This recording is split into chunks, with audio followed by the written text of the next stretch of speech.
Half a league, half a league, half a league onward. All in the valley of death rode the 600. Forward the light brigade, charge for the guns, he said. Into the valley of death rode the 600. Forward the light brigade, was there a man dismayed? Not though the soldier knew someone had blundered. Theirs not to make reply, theirs not to reason why, theirs but to do and die. Into the valley of death rode the 600.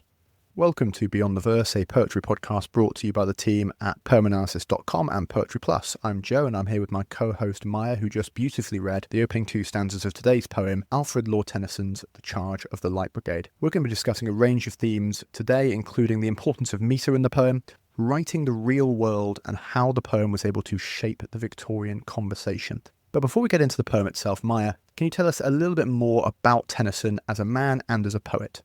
Yes, of course I can. So, Lord Tennyson was born in 1809 in Lincolnshire, making him a British poet. He came from a relatively middle-class family, and in 1827 was when his first poem, Two Brothers, was published. He attended Cambridge between 1828 and 1831, but unfortunately didn't leave with a degree due to his father's death in 31. He then went home to go and take care of his mother. During his time at university, he fostered a very close friendship with a friend, Arthur Hallam, who unfortunately also then followed very swiftly after Lord Tennyson's father and died in 1833. This was the year that Tennyson published The Lady of Shalott, a poem that did not get an amazing reception. After this point, perhaps due to the death of his close friend and his father, he then didn't publish for 9 years. He does, however, break this silence in 1842 with his real breakthrough collection, Poems, which catapulted him to poetic fame. From 1842 onwards, he publishes pretty regularly and becomes Poet Laureate in 1850. Now, this is the highest accolade a poet can achieve. It's a lifelong position, and Tennyson picked it up from previous Poet Laureate Wordsworth after his death. So you get an understanding the scale of fame that Tennyson had managed to achieve at this point. From 1850 onwards, Joe and I were actually saying before the podcast, this really becomes the peak of his life. He was 33, very, very young to achieve a Poet Laureate title, and he held it until his death in 1892, where he was buried in Westminster Abbey in Poets' Corner. But Joe, let's focus on the poem today. The Charge of the Light Brigade is arguably, I think, Lord Tennyson's most famous poem, but can you tell us a little bit about when it was written, why it was written?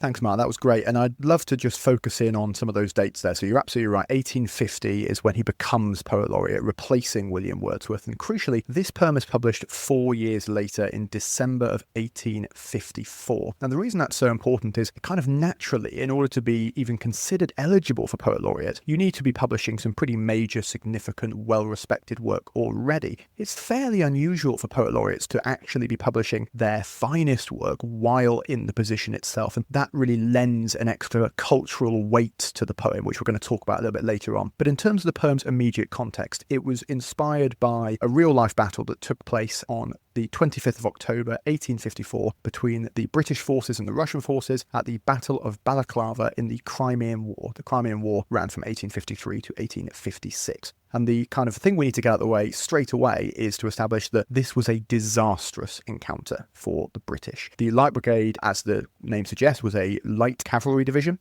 And due to a miscommunication, an order from Lord Raglan was misinterpreted. The Light Brigade ended up running towards heavy cavalry, which they were not equipped to do, and the vast majority of them were killed. 607, according to the initial count, were involved in the charge, and 409 of those soldiers were lost. So this really tragic, disastrous, and ultimately avoidable series of events led to the death of 409 servicemen. In fact, a war correspondent who was at the scene, William Howard Russell, said that, and I quote, "Our Light Brigade was annihilated by their own rashness." And that gives an impression of the way this event was interpreted in its immediate aftermath. This was regarded as a blunder. This was regarded as a foolhardy exercise, something that was shameful, something that was embarrassing. And Myra and I are going to talk later on about the way in which this poem shapes the cultural reception, not only at the time, but in the decades and indeed centuries since. But one of the really important things to mention here is that this is one of the first major European conflicts that the British public was really aware of as it was happening. Newspapers covered the war extensily, and of course, as I just mentioned, there were war correspondents at the scene.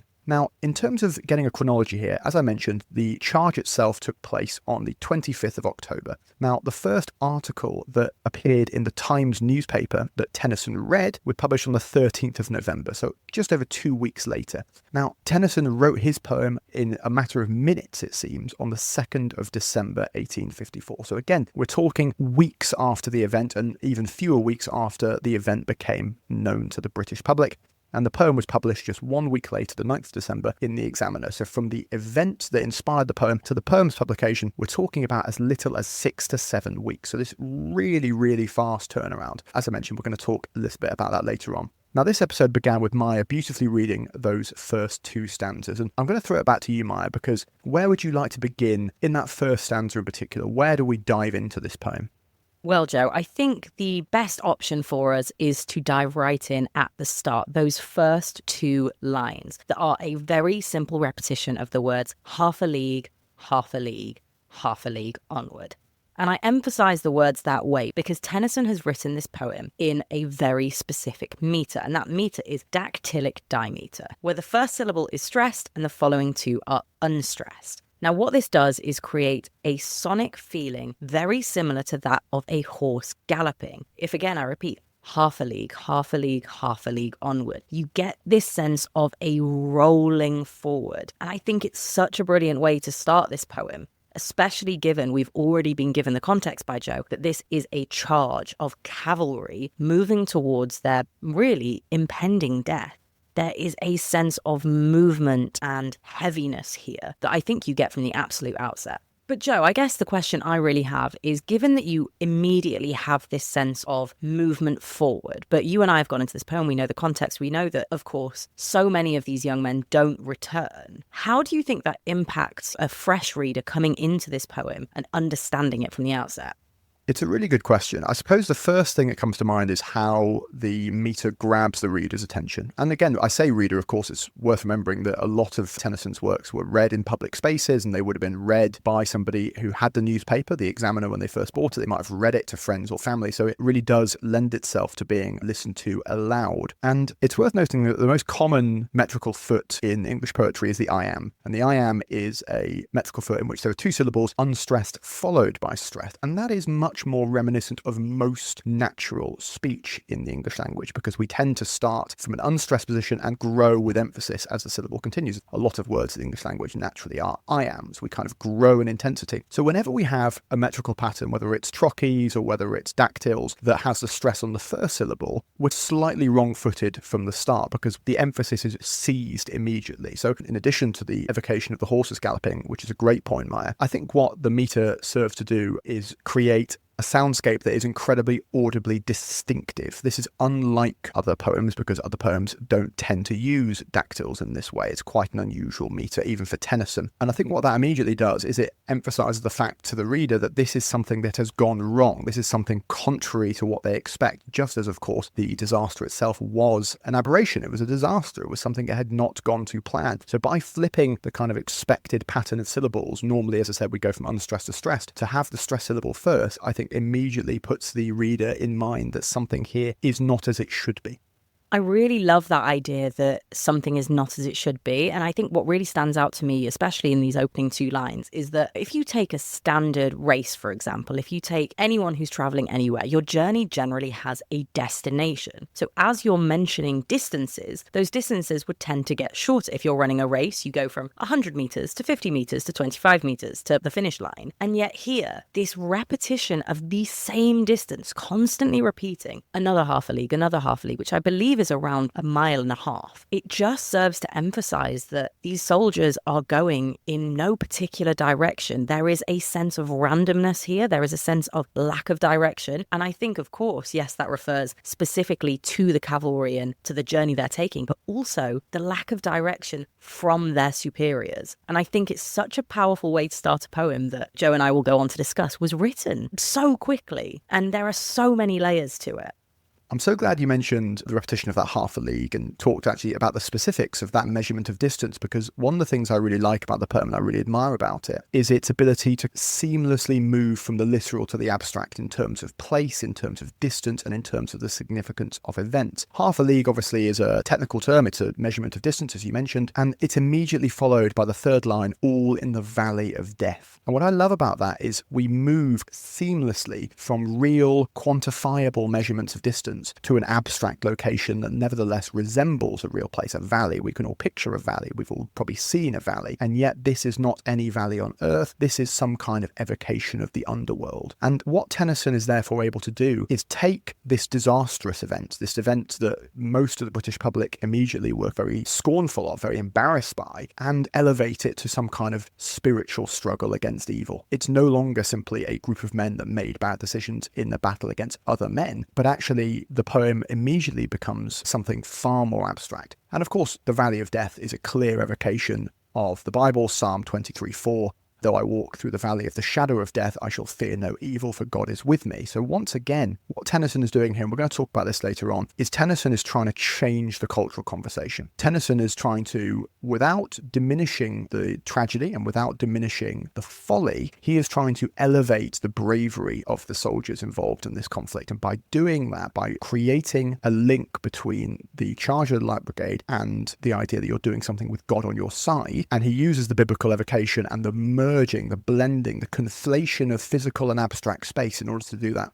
Absolutely. I couldn't agree more. And I think Tennyson does a really incredible job of, as you say, flexing those slightly more abstract evocations. This is one of the few poems that we get to talk about where, although, yes, it is fictionalized, it's much less of a fiction than many of the other poems we talk about on this podcast. And what really stands out to me is this mention of the 600. We constantly get this repetition of this very nice round number. As Joe mentioned earlier, it was not a round 600 that went into this battle. It was 607. However, of course, this doesn't necessarily track as well as something that is very concrete. When I hear the 600, it reminds me of, the ancient Greek myths of the Spartan 300, this very small army that survived a counterattack by thousands and thousands of Persians. You have this real mythic and epic feeling that comes along with the simplification of the number. And I think it's a really interesting way to bring in the biblical and the mythic. It really just serves to elevate the sense of bravery in this poem from the outset. And as Joe mentioned, he's trying to change the conversation. Instead of this being a blunder and a mistake, it becomes almost a mythic intervention by the British. And I think that massively contributes to the power this poem has.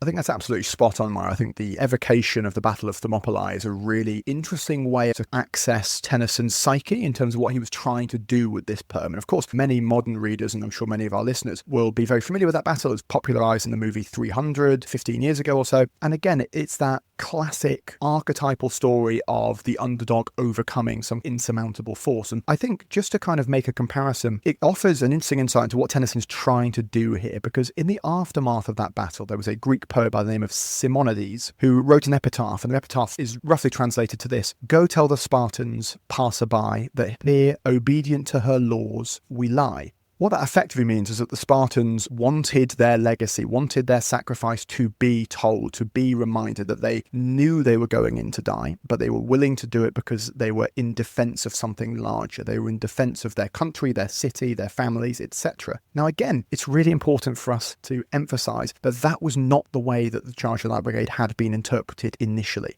It was not regarded as anything heroic. It was regarded as a blunder. And we're going to talk about that word again in stanza 2. But what Tennyson is trying to do here is reframe the disaster. And actually, rather than looking at this as a series of mistakes, he would rather view this as a moment in which to revere 600 men who stood against insurmountable odds. It's crucial to note that the number of the enemy is never stated in this poem because it's easier for the reader to imagine that the 600 were vastly, vastly outnumbered, and that they did so in defense of something worth defending. And that's the key. The ability to tie the incident to the abstract belief in Britain, in the West, in civilization, in whatever you want to call it, is what Tennyson is trying to do here. He's trying to suggest that this death, this sacrifice, was in defense of something worthy of dying.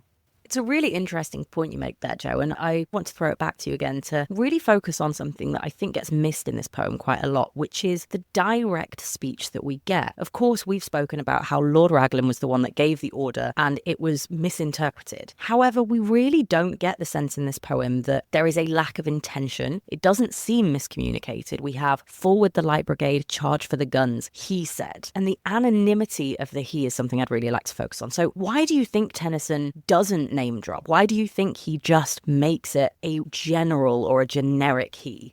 It's a really interesting question. You and I were talking about this before the episode recording. And obviously, as we mentioned at the top of the episode, Tennyson was the poet laureate when he wrote this poem. And that gives you a great access. It gives you a great voice because it kind of lends itself to writing about great events that shape the nation. But it also comes with responsibilities. It's not appropriate for the poet laureate to come out and start accusing senior officers, many of whom are members of the British aristocracy, of malpractice, of foolhardiness. And I think on the one hand, it's designed simply to protect the British establishment, not pointing fingers, instead focusing on the heroism of the soldiers rather than the blunder of the officers. Again, you take some of the heat away from those blunders and the people who made them. But I think there are hints in this poem that Tennyson is dissatisfied. He might not be able to point the finger explicitly, but there are certainly hints that he is not wishing to allow the officer class off the hook entirely. And if we could just move forward to that second stanza where we get these wonderful lines, "Someone had blundered," and followed by "Theirs not to make reply, theirs not to reason why, theirs but to do and die." Now, I want to look at that "someone had blundered" for a moment before I throw it back to you, Maya, because as I mentioned, Tennyson had read about this in the same way that most people had, which was in the Times article on the 13th of November 1854, and that Times article contained the following sentence: "The British soldier will do his duty even to certain death, and is not paralysed by the feeling that he is the victim of some hideous blunder." And I can't help but think that Tennyson would have read that line and focused in on that word blunder, because I don't know about you, Maya, but to my mind, blundering is spilling a cup of coffee. It's not accidentally sending 400 men to their death, because it's not an innocent mishap. It's something that has grave consequence. So I think that by taking that word from the Times article and reproducing it in his poem with that wonderfully ambiguous "someone had blundered," I think, which is an end stop line, by the way, no, it doesn't flow immediately onto the next line. We are meant to slightly linger on that phrase. I think that's Tennyson's way of, in as much as he could in his position as poet laureate, suggesting that somebody is responsible for this, and actually the juxtaposition of that word blunder against the weight of the tragedy that we know happened, I think is intended to make the reader stop and pause and perhaps wish for more justice than had previously been achieved. Absolutely, and it uplifts the individual soldiers as well. Of course, if someone makes a mistake in battle, the whole regiment is implicated within that disaster. But here, what Tennyson really cleverly does is separate the individual soldiers. I think later in the poem, we get this mention of hero and horse, which again sets the individual soldier against the establishment, against those ordering classes. It's really fascinating to me, and I know, Joe, you said we'd speak about this probably later in the podcast, but it's really interesting to me that as part of the cultural conversation, Tennyson here was really fighting for the underdog a little bit. He was fighting for those individual soldiers. And of course, only around 200 actually made it home. And we see this shift in conversation because we go from this huge disaster for the British cavalry and arguably some pretty horrendous news coverage to Queen Victoria later giving medals of honour to the returning soldiers. So there is not just a small cultural shift. This is absolutely huge for the soldiers involved. And I think, a lot of the time we query how much of an impact poets can have on the conversation or on history. And this is such a fascinating example of how directly someone who has influence and power can influence the news. I think it's such a great example. I completely agree. And I was thinking about this, and we spoke about this before the episode. It's so counterintuitive to me. We think of our lives today in 2025 as being all about the immediate. We live in a 24-hour news cycle. We can respond to things immediately on social media. The way in which information is disseminated has become faster, and that comes with problems, but it also comes with great opportunity. And yet, if we think about cultural depictions and portrayals of real-life events, whether that's on film, whether that's in music, whether that's on television, it actually can take months months or even years to respond to things, because even if you commission something the day it happened, it takes time to cast actors, to film, to edit, to advertise. The idea that this poem was just 7 weeks after the event, people in Britain were still reeling from the facts of the event, and yet already they have a cultural portrayal that is directly or indirectly telling them how they should be thinking about it. And Maya and I talk a lot on this podcast about the relationship between art, poetry, and real life events, and we often talk about that relationship as being symbiotic. I think it's never clearer than this poem, where you have events and the cultural portrayal of them kind of working in lockstep, working absolutely in tandem, happening at the same time, which is so rare, even in our modern life where we think we can respond to things quickly. But just going back a moment, Maya, we're talking about this kind of potential that the poem is pointing the finger at some of the ruling class without naming them or without being too explicit, because of course we mentioned he had responsibilities as poet laureate. I was really struck when you were talking about how much it reminded me of some of the episodes we did at the beginning of this series on the First World War poets, because there is so much of that conversation that we had over those 3 episodes on Brooke, Wilfred Owen and Siegfried Sassoon that is present in this poem some 60 years earlier. I mean, on the one hand, this poem is still largely reverential of war. It's got that Brooke-esque passion for and belief in the goodness of fighting for a cause, and yet that hint at dissatisfaction with the ruling class, at frustration with the way that the soldiers in charge were conducting the war, is so reminiscent of that conversation we had about Siegfried Sassoon in A Soldier's Declaration, which is 1917. And again, I'm just going to read an extract from that for listeners. I am making this statement as an act of willful defiance of military authority, because I believe that the war is being deliberately prolonged by those who have the power to end it. Now, that might be some 60 years later, and yet it feels so relevant to what Tennyson is doing here, which is that he is never, ever taking aim at individual soldiers, the soldiers who actually gave their lines. Where he is critical, and it is subtle, it's at the decision makers, and that is so prescient when we think about the kind of writing that Sassoon and Wilfred Owen were going to produce during the First World War.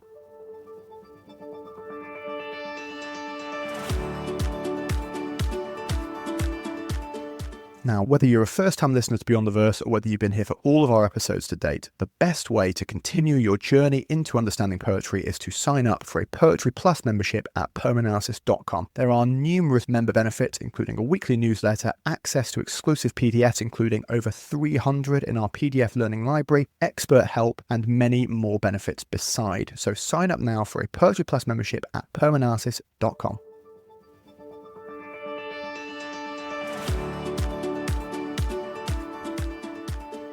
Now, before the break, Joe mentioned how this poem can relate to some of the other poems that we've explored earlier in this season of Beyond the Verse, from Wilfred Owen to Siegfried Sassoon to Rupert Brooke. And of course, those 3 poets that I've just mentioned are World War I poets. And one of those similarities that I'd really like to focus on is that idea that it is patriotic to die for your country in warfare. Now, nobody is more clear against this stance than Wilfred Owen. And in one of our earlier episodes this season, if you can go back to our mini-series on the World War I poets, we talked about the poem Dulce et decorum est. Now, this roughly translates to, it is right and proper. The remainder of that phrase goes pro patria mori, which is to die for your country. And in Dulce et decorum est, Owen is absolutely critical of this idea of sending young soldiers to their death for a war that really seems to be getting them nowhere. It's no longer for honour or for protection, but it is more for really imperialist glory. And in Dulce et decorum est, what always strikes me is that Owen's excellence at using natural and unnatural forces. We have this idea that they are being absolutely ravaged by the wind and rain and gas, and all of these things come together to make the soldiers suffer. But I definitely think there are echoes of this in Charge of the Light Brigade, and I would be very surprised if Owen hadn't read this poem and taken some inspiration, because of course we have this line in the second stanza, theirs but to do and die. This is a much more gentle criticism than Owen's, but it's a criticism nonetheless. However, in stanza 3, I really want to focus on this line, cannon in front of them, volleyed and thundered, stormed at with shot and shell. Now, thundered and stormed are paired so closely together that it's absolutely impossible to ignore more natural elements of this poem shining through, because of course, yes, you get the impression that they are overwhelmed by being shot at by cannons, but the idea that there is a natural force playing into this, something greater than the war itself, really serves again to elevate elevate this sense of this being an epic historic battle. Thundered and stormed. You can almost feel the heaviness in the air in the poem. I think it's such a good way to bridge that gap between making this simply a battle that occurred in another land and something that is much, much greater than itself. But Joe, what do you think about that?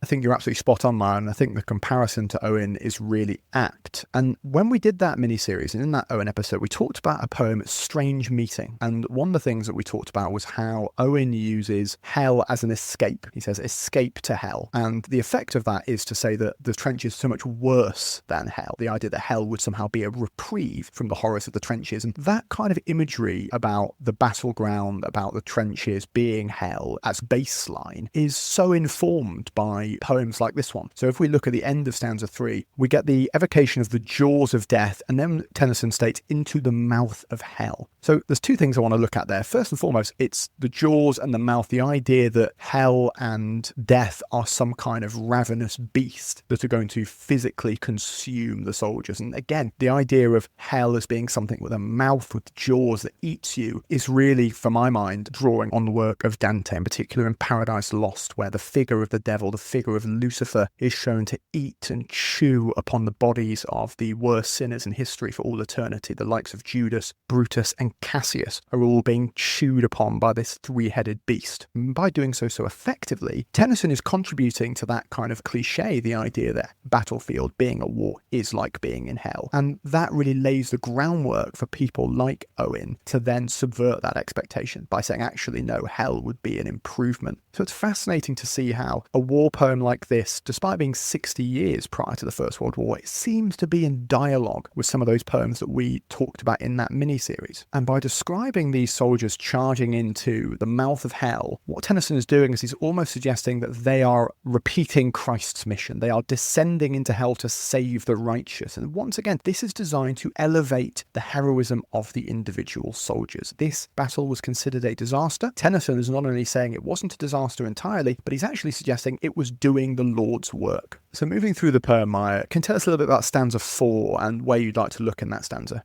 Absolutely, and I'll read it for the benefit of listeners because I think what's really worth picking up on is some of the sibilants in this stanza, so those kind of repeated S sounds. The stanza opens, flashed all their sabres bare, flashed as they turned in air, sabering the gunners there, charging an army while all the world wondered.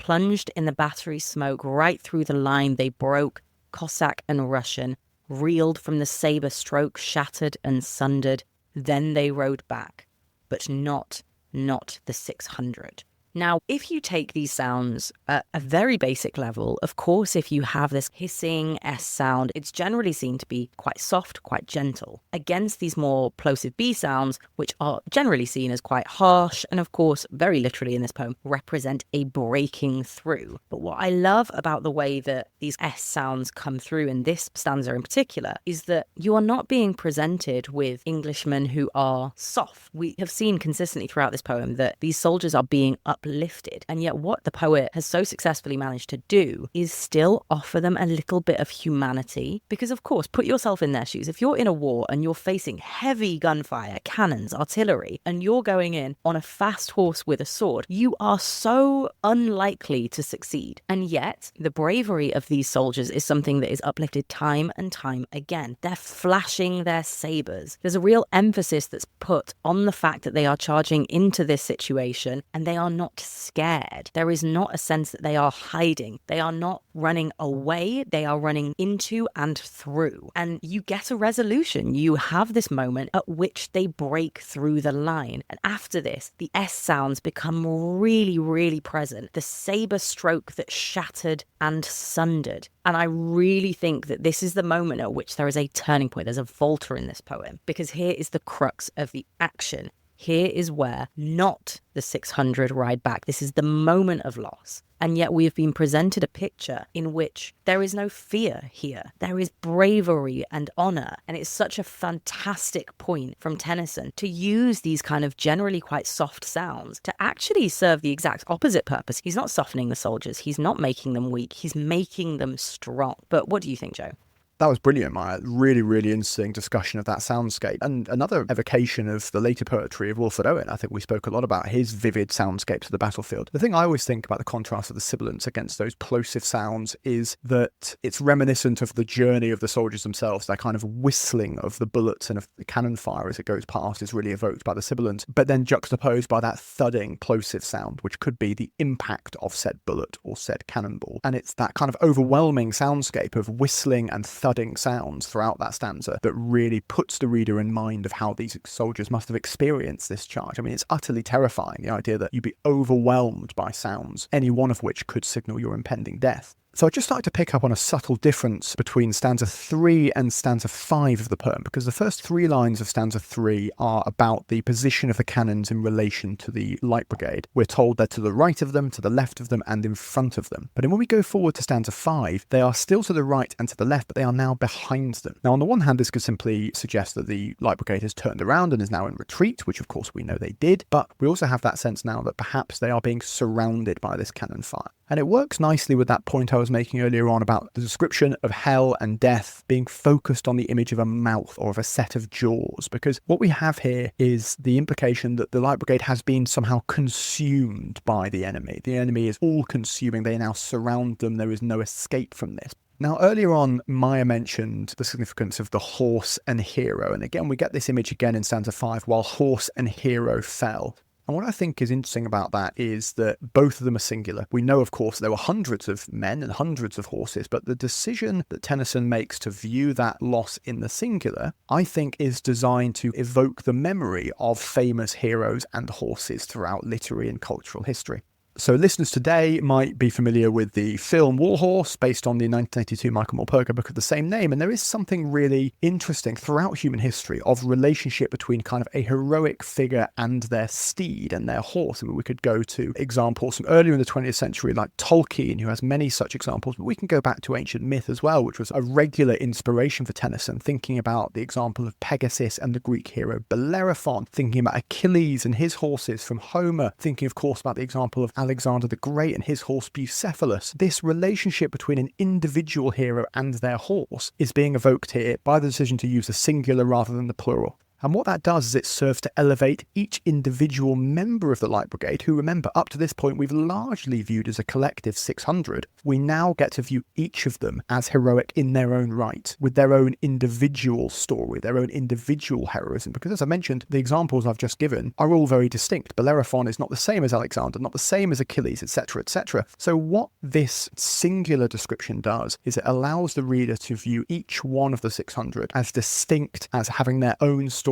their own motivations, and their own worthiness of remembrance. For sure. And Tennyson really operates that reversal so cleverly, because you have this impression that if you were to enter this poem as a contemporary reader, someone who was picking up the times at that moment, that you would begin this poem with the impression that this was almost a cowardly act. And instead, in this kind of penultimate stanza, horse and hero fell, they that had fought so well came through the jaws of death, back from the mouth of hell.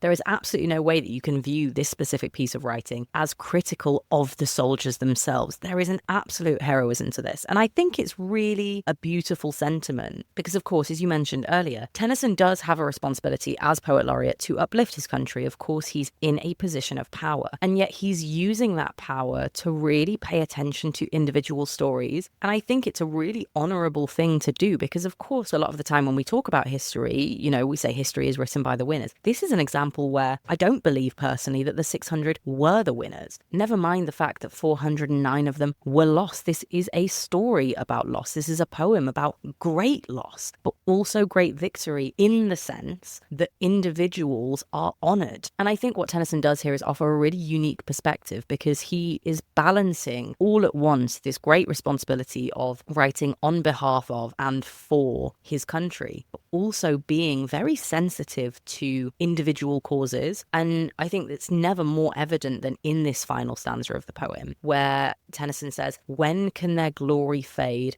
Oh, the wild charge they made. All the world wondered. Honour the charge they made. Honour the Light Brigade, noble 600. He specifically names them the Light Brigade. He asks the world to remember them, to honour them. And I think that's a really powerful way to end this poem. But Joe, I'd love to know your thoughts specifically on this last stanza. I think you're absolutely spot on, and there's a definite shift in those last few lines. The use of that imperative verb, honour. This is barely a request, it's more of a command, really, that listeners take up the cause, that they do remember them, and remember them in the light that this poem wants them to be remembered. Not just to remember them as a disaster, but to remember them and to remember them for their bravery, their heroism, their willingness to fight for ideals that people in Britain valued. I think it's so difficult for us in 2025, looking back, to really understand how important this poem is, not only to the period of the time, but to the way we conceive of art influencing national identity, national pride, because Tennyson in many ways is the quintessential poet laureate. He's the longest serving poet laureate in British history, and because of course the poet laureate is no longer a lifetime term, it's now a fixed term of 10 years, he will be the longest serving poet laureate there is, unless of course the rules change in the future. And there were, of course, iconic poets before him, the likes of Wordsworth, who, while he'd only served a 7-year term himself, was this huge poetic figure in his own right. And yet this poem, the timing, the quality of the poem, the speed at which it was produced, really shapes what we believe poets writing in the national interest are capable of doing. And I think that continues right to this day. I mean, when there are major historical or national events today, death of the Queen a few years ago being a prominent example, we expect the national poets, the poet laureate, to come out and make some statement to capture the mood of the nation. What Tennyson is doing here is not only capturing a mood, but changing the mood, reframing the conversation. It's absolutely pivotal to our understanding of the conversation between art and current events to this day. Well, thank you, Joe. I think that's a great way to close up. You know, I encountered this poem for the first time, I think, when I was at school doing my GCSEs. So it's really nice to revisit it and kind of really get into the real grittiness of it, because I think it's such a powerful poem. Next time on Beyond the Verse, we are going to be talking about Small Towns and the River by Mamang Dai. I'm super excited for that episode. It will be our final one of this season, season 2. So make sure to rate, review, and like our podcast wherever you listen to it. We look forward to seeing you in that final episode, but for now, it's goodbye from me. And goodbye from me and the whole team at poemanalysis.com and Poetry Plus. See you next time.